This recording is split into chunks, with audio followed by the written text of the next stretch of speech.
છોટાઉદેપુર ચલામલીમાં ધોધમાર વરસાદ વરસ્યો, રસ્તા પર ભરાયા પાણી। છોટાઉદેપુર જિલ્લામાં આજે સવારથી જ વાતાવરણમાં પલટો આવ્યો હતો। છોટાઉદેપુરના ચલામલીમાં ધોધમાર વરસાદ વરસ્યો। 1 કલાક ધોધમાર વરસાદના પગલે રસ્તા પર ઠેર ઠેર પાણી ભરાયા હતા। કેરળમાં ચોમાસાની એન્ટ્રી બાદથી એક પછી એક રાજ્યોમાં વરસાદનું આગમન થઈ રહ્યું છે। હજુ તો ગઈકાલે જ મહારાષ્ટ્રમાં પણ વરસાદની એન્ટ્રી થઈ, તે આજે ગુજરાતના કેટલાક જિલ્લામાં વરસાદ શરૂ થઈ ગયો છે।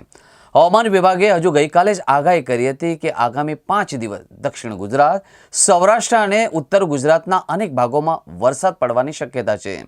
ત્યાં છોટાઉદેપુરના વાતાવરણમાં એકાએક પલટો આવ્યો હતો અને વરસાદ પડ્યો હતો। છોટાઉદેપુરના ચલામલીમાં ધોધમાર વરસાદ વરસ્યો, રસ્તા પર ભરાયા પાણી અને છોટાઉદેપુર જિલ્લામાં આજે વરસાદથી જ વાતાવરણમાં પલટો આવ્યો હતો। ત્યારે છોટાઉદેપુર ચલામલીમાં ધોધમાર વરસાદ વરસ્યો હતો।